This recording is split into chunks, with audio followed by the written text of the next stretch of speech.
Oh, welcome back to the YouTube channel. Malawi cameras. Basi tilowe ku Venezuela.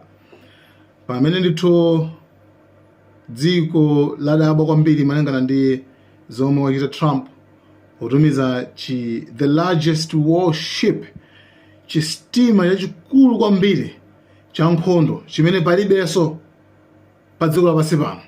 Koma iyeyo wachitumiza ku Venezuela ndikukakhala ndithu pa khomokhomo chili madzi ndithu Caribbean water, madzi a Caribbean kumene kuku chimene changotsala pa ndi okay, kungopereka okay kwenena kuti akulu yambani pona.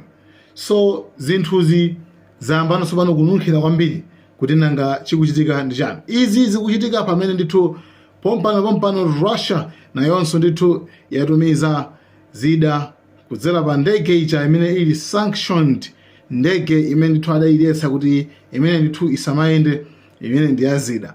Komano iyo inakafika ndithu ku Venezuela kuja ndikusiya zida komanso asilikali enaso a Russia pofuna kuteteza dziko la Venezuela chifukwa awawa ndi ma allies, ndi ma friends. Ma friends achi maiko maiko wa sitimanena kuti my friend Germany, my friend Tanzania, koma tumati ma allies ndithu, ma friends amene wawa. So izo zitachitika nawonso ndithu aganiza zoti komano I think we have to push it harder, pushe kwambiri kwena kuti tipereke mantha ku dziko la Venezuela.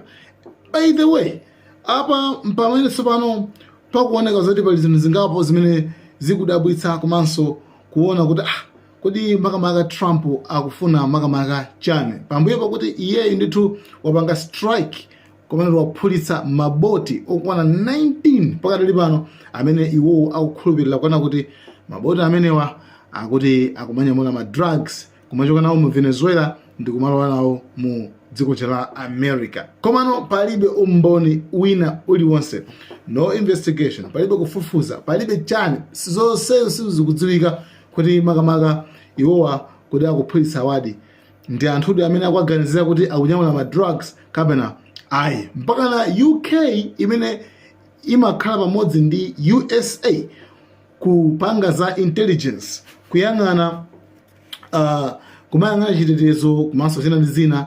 Iwo anapanga alliance yoyang'ana za kumene kuku UK imene ndithu yapatukapo yana kuti ifeyo I think mu kafukufuku ameneyu tatulukamo chifukwa chanena kuti it's a part of protesting, ndi party imodzi yopanga protest, yopanga it's a protest, yes, ndi party imodzi yokhanga kwachita mademo a USA kuti zimene akupangazo sizabwino chifukwa simungangophulitsa maboti kuteka mwina after kafukufuku azati mabota chimene ndi anthu osalakwa mwina ndi anthu kuti amangozendera mwina ena maphansomba inu mongofika ndi kungophulitsa kungoponya mabomba m'madzi mmene mumo. So zinthuzi pena pake zikudabwitsa pakali pano.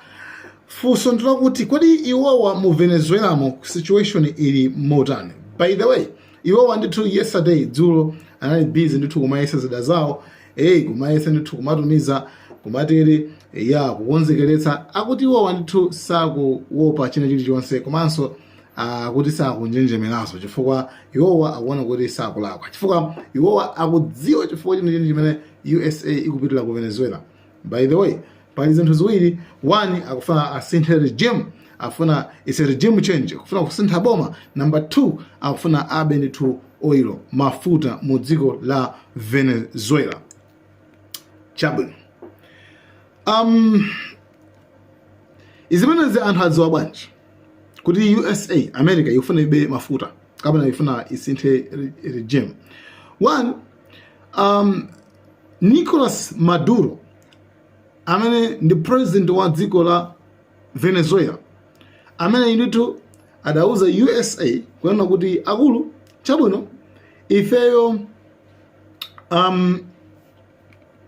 tiyambopanga deal ndinuyo, trade makamaka malonda athu tiyambopanga ndinuyo mwini mosemo mene mukufuniramo, and tipanga end titetsa maubale athu kamene kuti zochitika zathu zimene tupanga ife ndi Russia komanso China ka Iran zimene niyo madana zozo ife zimene zinthu titetsa tikathetsa basi tizipanga ndithu tiyamba no kupanga deal ndi inuyo. Komano izizi actually zisachitike. Dziko lathu tufuna mtendere, silufuna zinthu za nkhondo. Koma surprisingly zodabwitsa chena kuti USA yakanabe. Pamenenso pano anthu ali ndi mantha, kamati anthu ali ndi ma question mark kuti America yofuna chani. Is it all about drugs? Kuti nkhani yake ndi kusa ndi ma drugs, kuti yayi mwakuti kapena kuti iyeyo ndi thupa chimene akufuna ndithu. Yes, kutrade ndi thupa chachikulu chimene akufuna.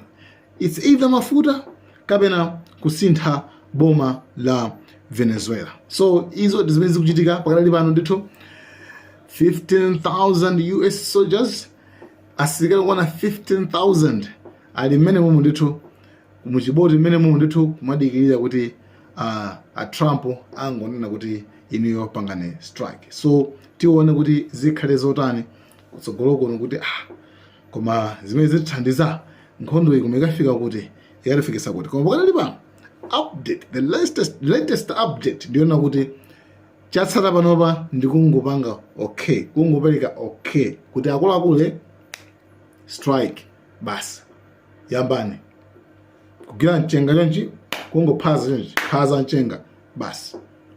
That's the only thing chimene chatsala pakali pano. So iyo ndi update imene ndithu ilipo pakati pa Venezuela komanso USA. Guys, thank you so much. See you on the next video. Malawi and Cameras.